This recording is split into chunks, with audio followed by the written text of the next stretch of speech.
امریکہ میں ایشیائی ملکوں سے آئے ہوئے جو لوگ آباد ہیں ان کو عام طور پر ایشیائی امریکی یعنی ایشین امریکن کہا جاتا ہے۔ یہ لوگ زیادہ تر 1965 کے بعد یہاں آئے۔ امریکہ میں ان کی موجودہ تعداد تقریباً 2% ہے۔ ان میں کچھ یہودی ہیں، کچھ بدھسٹ ہیں، کچھ کنفیوشس کو ماننے والے ہیں اور اسی طرح بعض دوسرے مذاہب سے تعلق رکھنے والے ہیں۔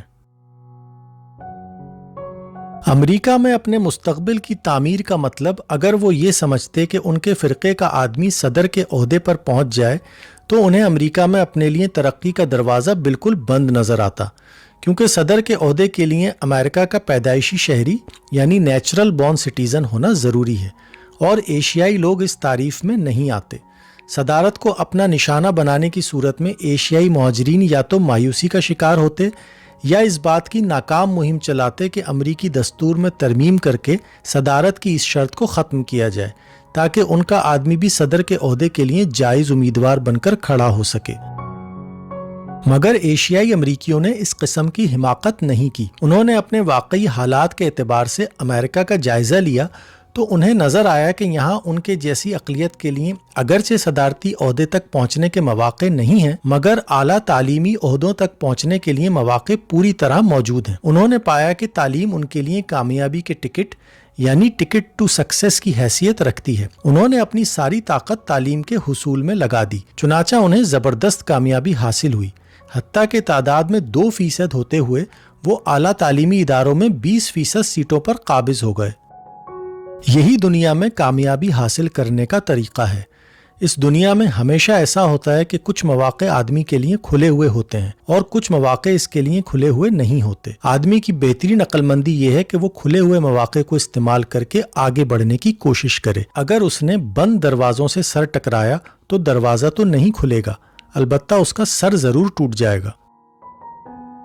خاص طور پر تعلیم آج کی دنیا میں کامیابی کا ٹکٹ ہے، اور اس ٹکٹ کو حاصل کرنے کے مواقع ہر آدمی کے لیے ہر جگہ کھلے ہوئے ہیں۔ یہ اصول جو افراد کی ترقی کا راز ہے وہ ملکوں اور قوموں کی ترقی کا راز بھی ہے۔ اس سلسلے میں جاپان ایک قابل تقلید مثال پیش کرتا ہے۔ جاپان کے بارے میں ایک امریکی مصنف کی ایک کتاب چھپی ہے جس کا نام ہے جاپان نمبر 1 کی حیثیت سے۔ 250 صفحات کی اس کتاب میں مصنف نے دکھایا ہے کہ جاپان کس طرح دوسری جنگ عظیم میں مکمل شکست سے دوچار ہونے کے بعد دوبارہ اس طرح کھڑا ہو گیا کہ خود اپنے فاتح یعنی امریکہ کے لیے چیلنج بن گیا۔ مصنف کے الفاظ میں جاپانی لوگ تبدیلی کے آقا بن گئے، بجائے اس کے کہ وہ اس کا شکار ہو جائیں۔ دوسرے ممالک کو بیرونی اثرات نے برباد کر دیا، مگر جاپان نے اس سے طاقت پالی۔ Thus they became the masters of change rather than the victims. Other countries were devastated by foreign influence, but Japan was invigorated. مصنف کے نزدیک جاپان کی اس غیر معمولی کامیابی کا راز یہ ہے کہ اس نے فوجی اور سیاسی میدان میں شکست کھانے کے بعد اپنے میدان عمل کو بدل دیا اور اپنی ساری توجہ علم کی راہ میں لگا دی۔ اس کتاب کے 3 باب میں مصنف نے بتایا ہے کہ جاپان کی موجودہ کامیابی کا واحد عامل یعنی سنگل فیکٹر اگر کسی چیز کو قرار دیا جا سکتا ہے تو وہ صرف ایک ہے، اور وہ ہے جاپانی قوم میں علم یعنی نالج کی تلاش کا لامتناہی جذبہ۔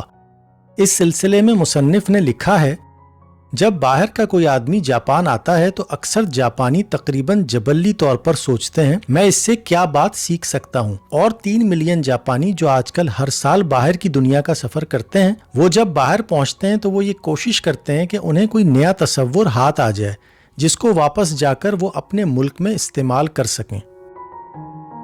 When a foreign visitor comes to Japan, most Japanese almost instinctively think, what can I learn from him? And the 3 million Japanese who now travel abroad each year look for little hints of new ideas they might apply at home. یہ اقتباس مولانا وحید الدین خان کی کتاب زندگی گزارنے کے رہنما اصول سے لیا گیا ہے۔ یہ کتاب آن لائن پڑھنے کے لیے Adeeb online digital library app download کریں۔ ایپ کا لنک ویڈیو کی تفصیل میں دستیاب ہے۔